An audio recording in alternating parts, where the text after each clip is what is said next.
What is going on, guys? It is your boy SK. I'm here with Mike Castellino. This is the Purple Code pregame show, and it's a winter whiteout. Let's get down to it.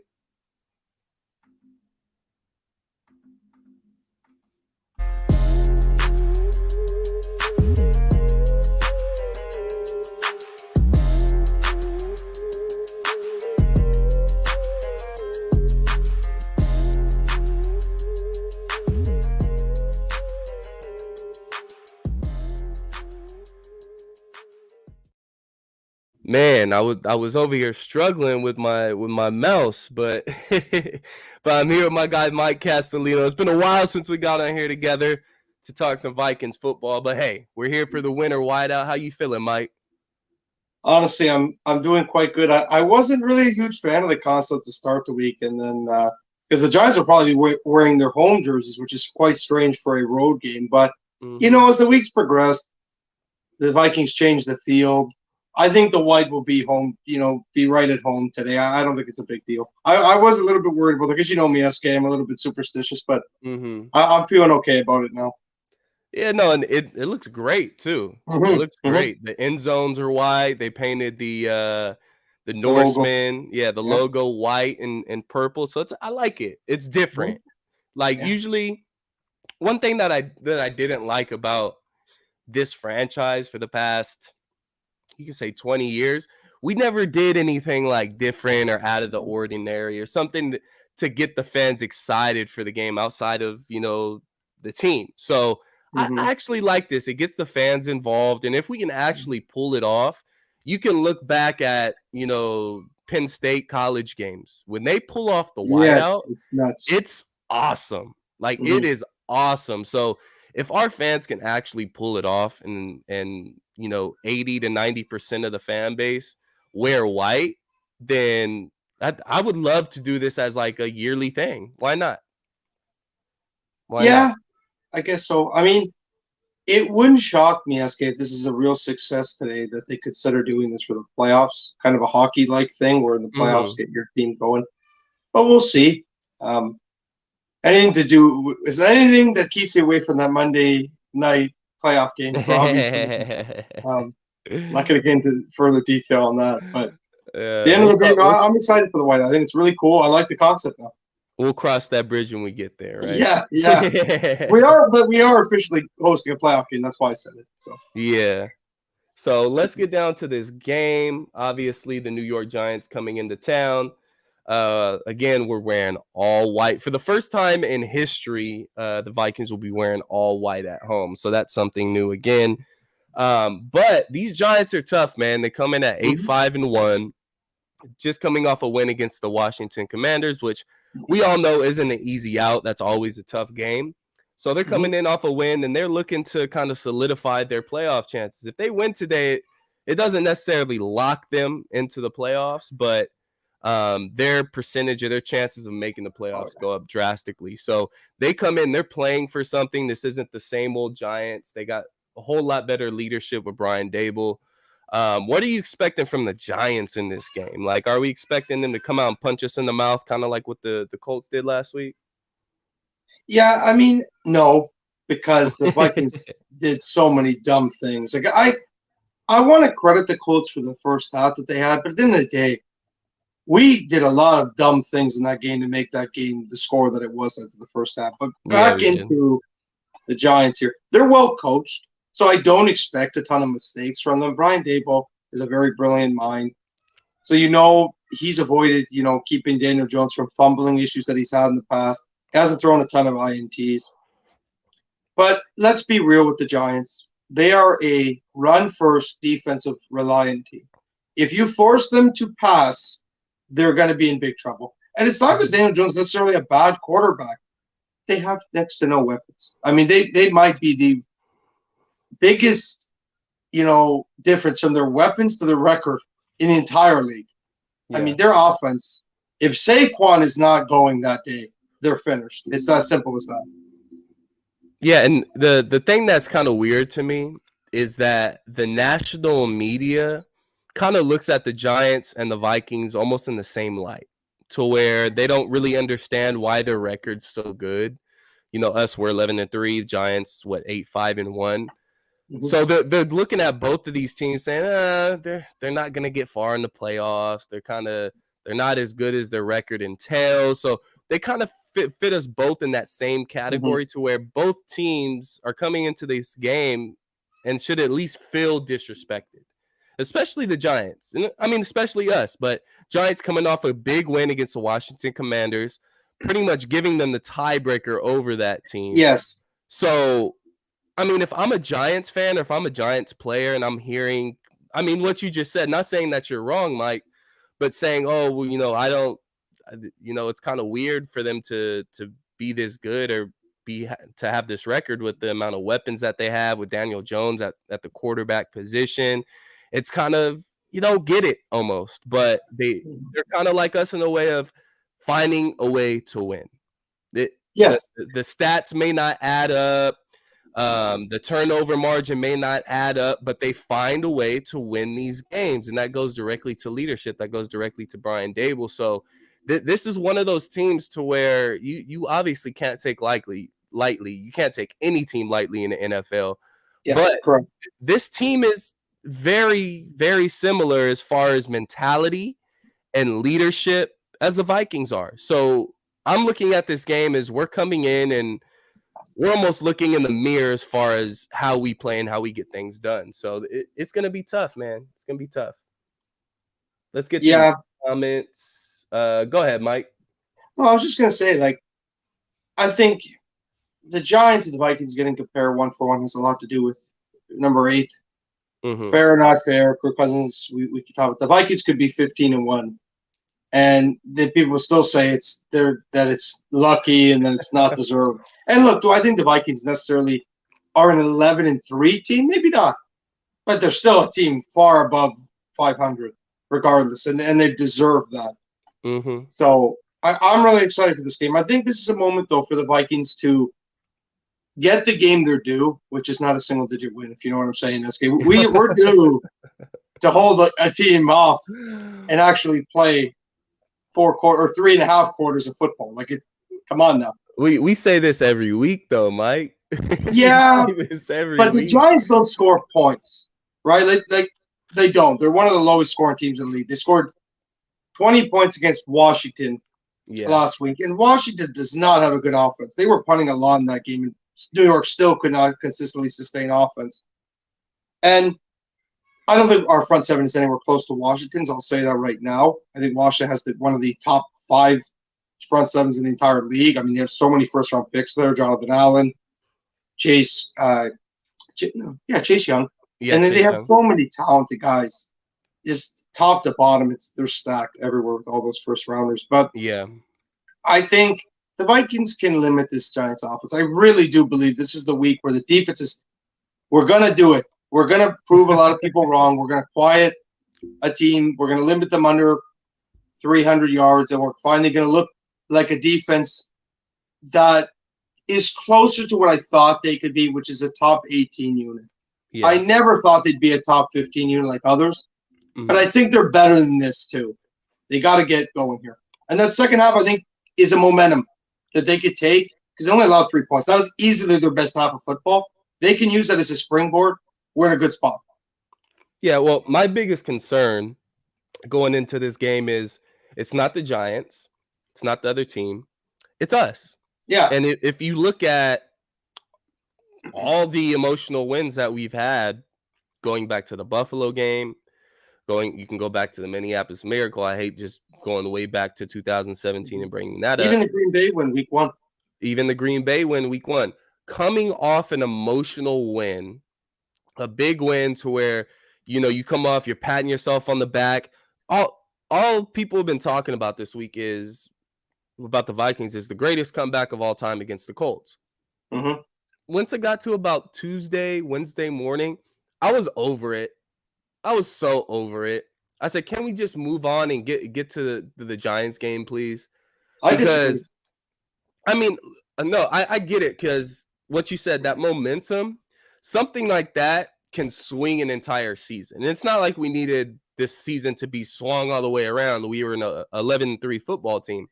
But what that can do for your team is catapult them into a mentality of, hey, wait a minute, anything is possible. I don't care who we play. I don't care what the score is. Anything is possible. We can beat anybody in the league. I truly believe that, especially after what we saw last week. But it goes back to us being the Vikings and us coming off big emotional wins and us falling flat on our face the following week. And that scares me today. Do I think it'll happen? I don't think so. If I were a betting man, and I'm going with my heart on this part, I think we do win by more than one possession. But if you want to look at our resume this season, it's going to be a close game. It's going to be rough. It might be a shootout, but it's going to be close. We just got to accept that. I just don't want it to be another fall on your face moment for the Minnesota Vikings after a huge moment for the team. That's what I don't want. I will say this, SK, to that point. I don't think you're wrong. I mentioned it on my show Monday with Justin and Kyla. But at the end of the day, Kevin O'Connell has to learn how to do these things. And this is the thing I think a lot of people need to remember. He's been a quick learner. Like, how many times has he rebounded this season? Even at halftime. The Bills game, they shouldn't have won that game realistically. They weren't, you did the live betting odds at halftime, you picked the Vikings, you would have made a lot of money. Same with the Colts. The coach has them up for big moments. But the thing is, as you alluded to, these emotional wins the next week, they haven't showed up. But where I will say it is a little different is it was Philly and Dallas. I mean, you couldn't pick really any better teams in the NFC aside from San Fran to have played the following week. So I think that played a role in it too. And especially the Dallas game, they were so injured. I mean, they lost to Arizona, they lost to Caleb Evans, they lost to Cameron. The fact they won that Buffalo game is truly a real accomplishment because they were so injured. Mike Rendell was left tackle in overtime. It was a wild, wild game. But I feel confident that this is the week they get it right and they say, no, it happened, but we're going to learn from that and we're going to do things differently. And also, I think the Giants aren't close to those two teams. When the Eagles and Cowboys have played them, they've crushed them. So we got to do the same here. Yeah, exactly. This is an opportunity for you to make a point as a true contender in the NFC. If you go out there, and I'm not saying blow out the Giants, but beat them convincingly. Beat them by double digits. If you go out there and beat them by double digits and it's convincingly, then I think the national media will at least look at that a little bit. And I'm not out here looking for national media attention or approval by any means. But if we want to have the Minnesota Vikings as legitimate Super Bowl contenders, which I feel they're right on the fringe right now. If I'm being realistic, I feel we're right on the fringe, and there's still a little bit left to be proved for us to get into that Super Bowl window. Yes. Today could be that point. You could go out there, you can handily beat the New York Giants, and then this team is looked at differently. Hey, the Minnesota Vikings went out there and beat the Giants 34-20, man. We might have to take those guys seriously now. It sounds kind of funny. Oh, you beat the Giants by double digits. We might have to take you seriously now. But these are one of those games to where you're playing a good team. Regardless of what you think about the Giants, you're playing a good team. You're playing a guy in Saquon Barkley who's having a very, very good year. He'll be an all-pro. You're playing a guy or a team that's led by a guy in Brian Daboll who has obviously shifted the culture of this New York Giants team into a mentality that we kind of, like I said earlier, we kind of have that same mentality here in Minnesota. Find a way to win. So the thing is, keeping this game close, yes, it'll play into our hand because we have so much experience with these close games and coming out on top. But the Giants are also one of those teams that if you keep it close, it seems like they always find a way to win. So I think we got to build up a lead to where we put them away a little early, which probably won't happen. But I think if you really want to prove a point and make people consider you as a legitimate Super Bowl contender, this is a prime opportunity for you to do so against the Giants.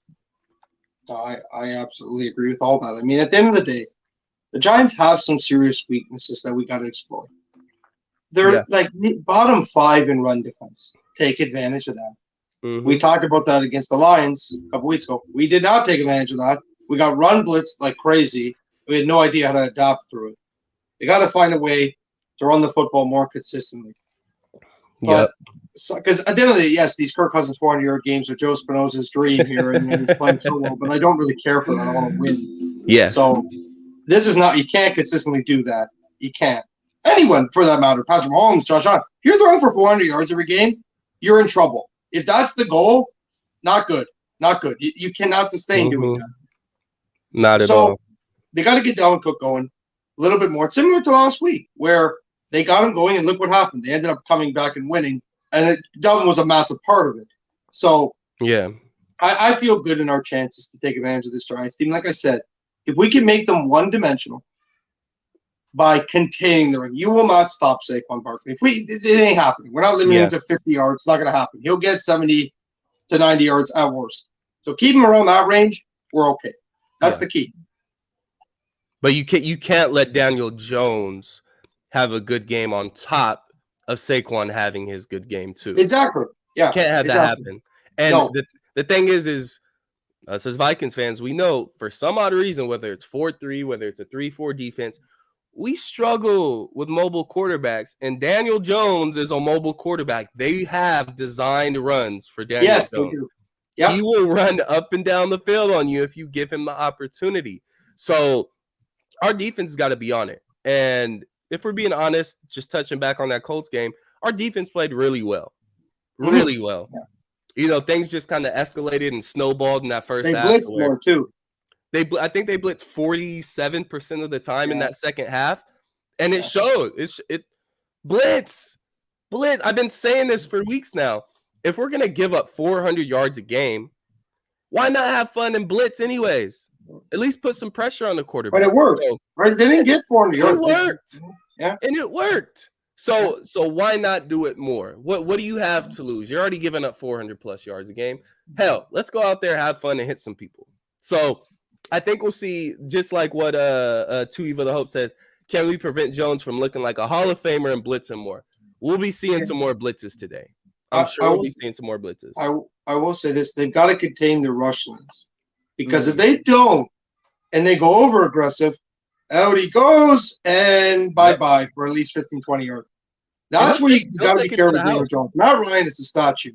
Daniel Jones can move. He's a top, probably 7 running quarterback in the league at least, if not higher. So that's probably his biggest threat is his legs. Because they don't have any wideouts that are like legit threats. I got no respect Darius Slay. Or Darius Slay, sorry, not Darius Slay. Imagine Darius Slay playing receiver. That'd be a waste of money. But like Isaiah Hodgins and all those guys, Davis Sills, they're just guys.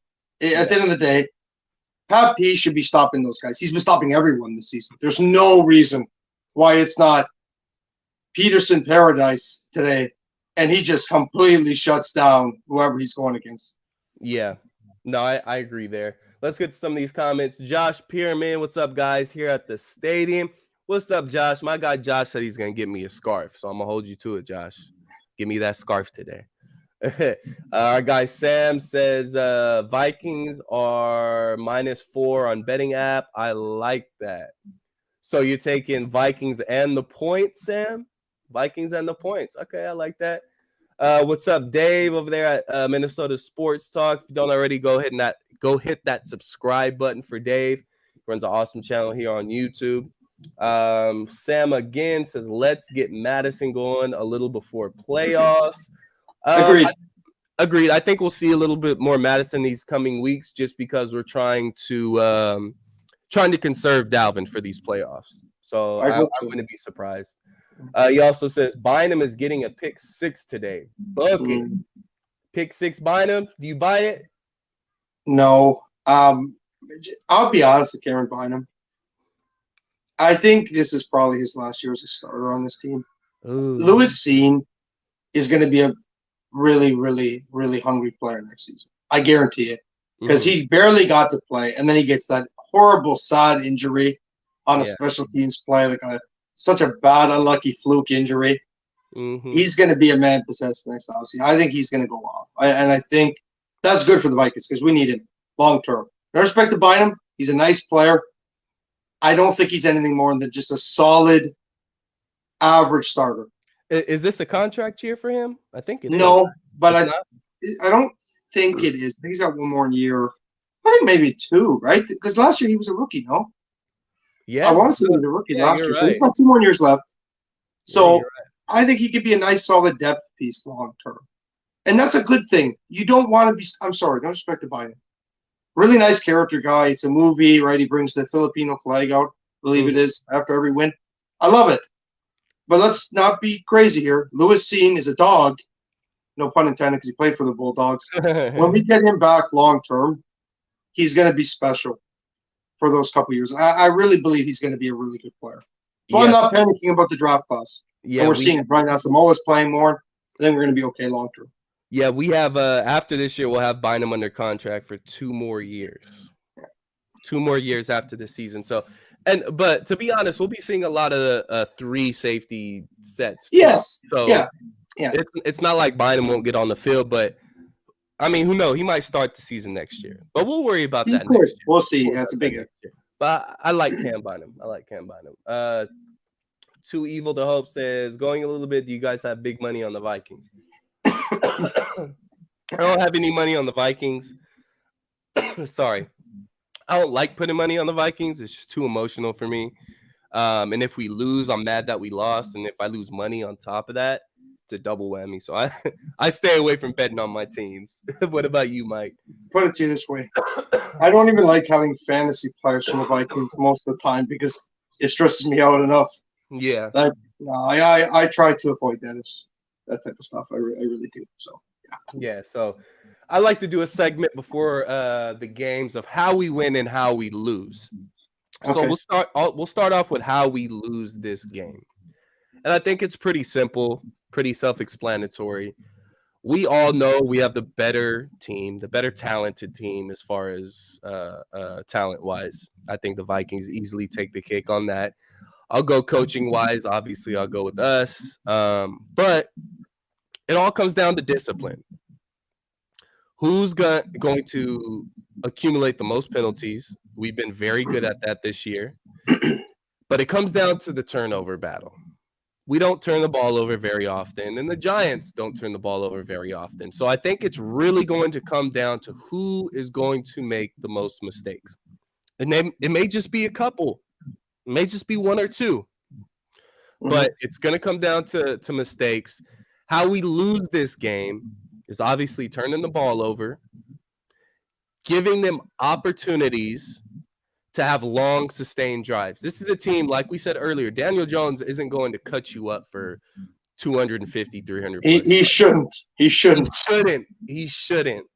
But he will kill you on the ground. So you got to play aggressive. You got to play up at the line of scrimmage. You cannot play this 2-shell, Donna-shell defense that we've been seeing the majority of the season.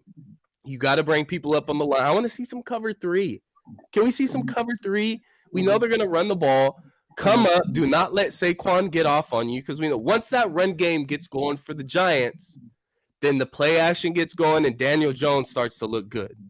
So you cannot allow that to happen. Don't turn the ball over and don't allow the New York Giants to have long, sustained drives because when they have long, sustained drives, our defense are out there for a long time, and Daniel Jones is eventually going to get off on this defense like we've seen all season. So it comes down to the turnovers battle. It's self-explanatory. It's pretty easy. It's almost every game, but this is 2 teams that don't turn the ball over.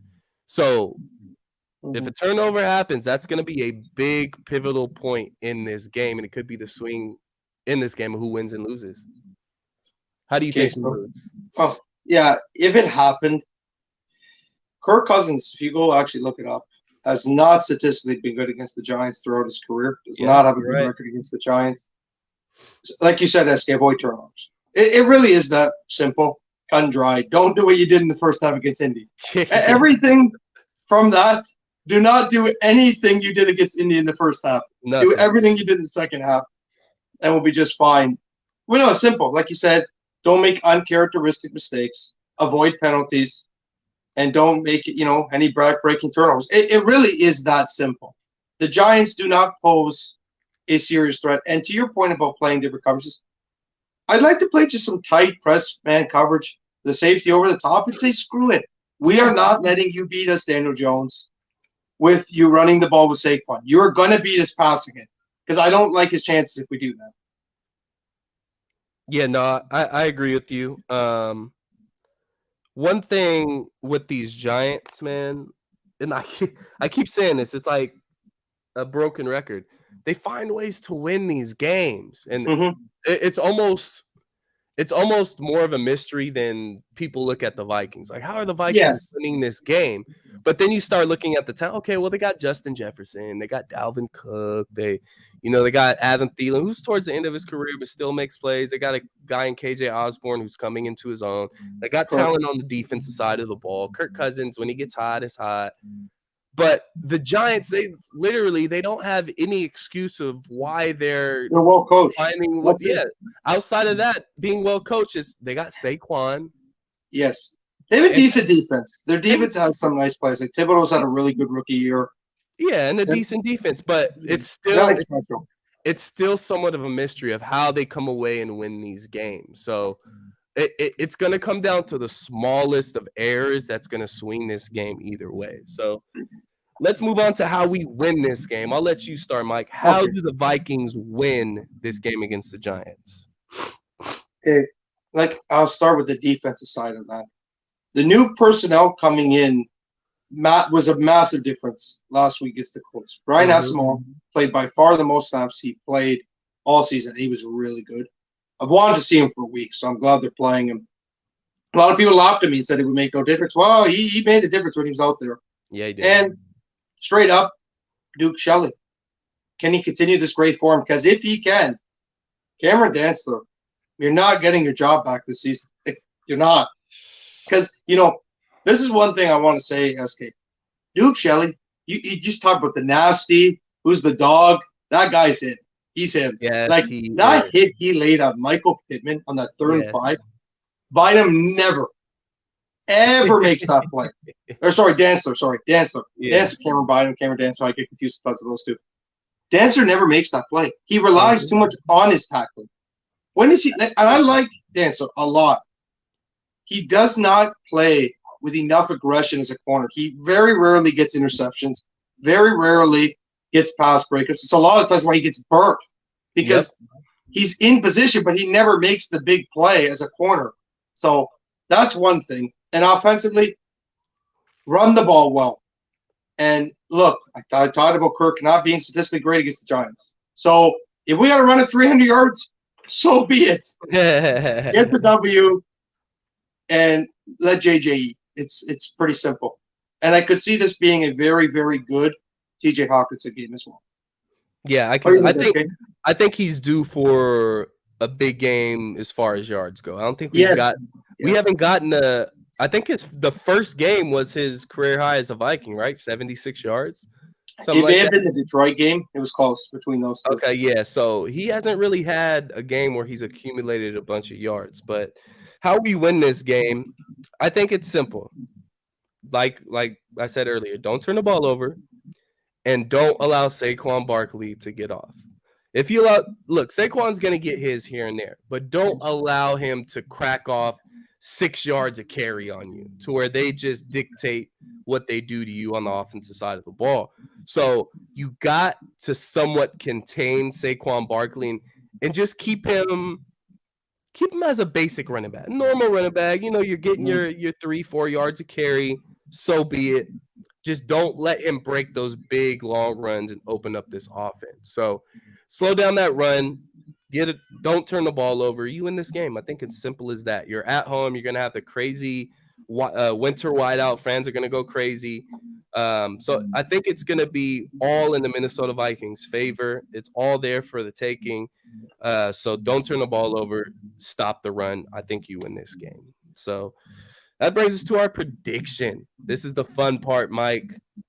What do you got for your prediction today? We get a double-digit win or what? Yes. Yeah. This is it. This is it. And I say it for multiple reasons. That Colts game was the perfect thing this team needed because they were punched in the mouth and they learned from it. And now they could turn that momentum into the postseason. Yep. And this is the week they start using that momentum. And I think we win 30-14. I think we finally can get on the beach chair this much for a week. So let's not get used to it. But we're due, SK. Like we're due. We gotta do it at some point here. This has to be the week. We're due. Hey, and if we don't do it this week, I wouldn't mind doing it next week against the Packers.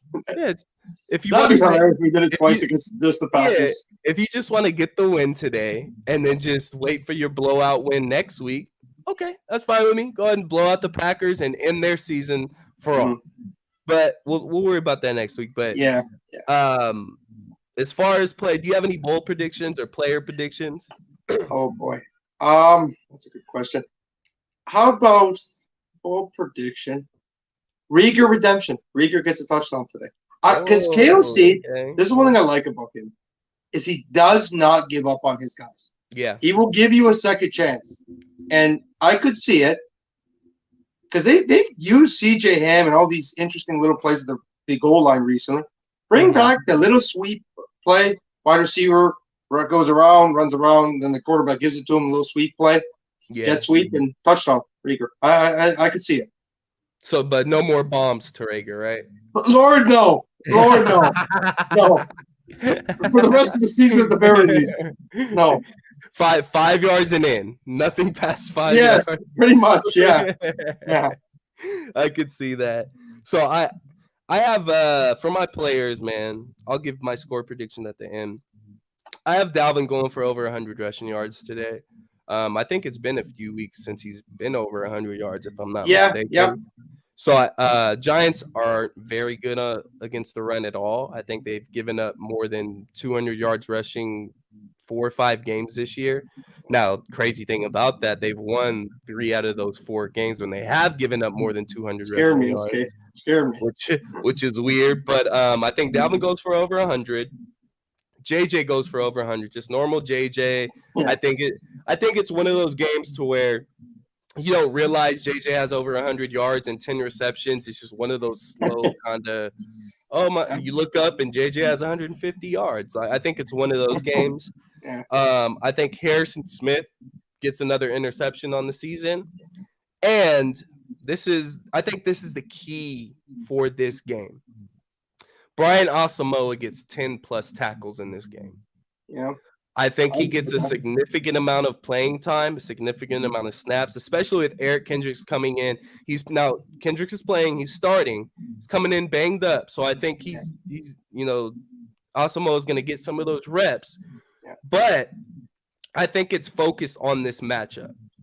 We know the Giants like having designed runs for Daniel Jones. Yes. We also know Brian Asamoah can fly around the field. We needed that.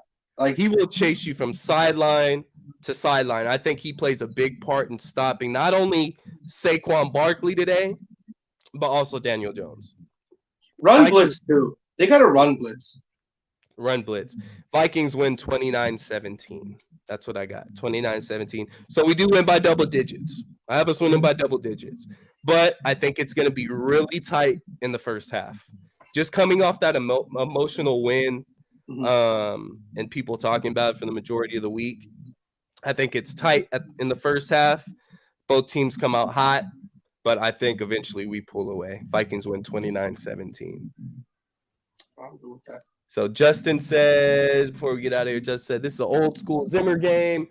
Run the ball, stop the ball, get turned over. Yep. It is. He's right. Simply. And that's going from the biggest guy that was not the biggest Zimmer fan by any means. So right. Oh, okay. He got us a little hidden stat. Giants have 20 forced fumbles. That's a hidden area of how they pull games out. There you go. Okay. A little sneaky stat right there. That one's been fumbling a lot too, so that you can't be doing that. Yeah, hold on to that ball. Do not give the Giants and the Giants offense opportunities to put points on the board. Then you're in for a long, long day. So we're going to wrap it up there, guys. Mike, anything you want to say before you get out of here? No, I'm excited for this game. SKOL'd Vikes. Yeah, buddy. So everybody enjoy the game, all the other games too. It feels like a Sunday, but it's a Saturday. Happy Christmas Eve. Merry Christmas tomorrow. I hope you guys enjoy the games. Enjoy the winter whiteout. If you're at the game, make sure you keep that white on. Let's support this team. But again, you guys, thank you for tuning in and joining us. It's your boy SK with Mike Castellino on the Purple Code. We'll see you guys after the game. Peace. Peace.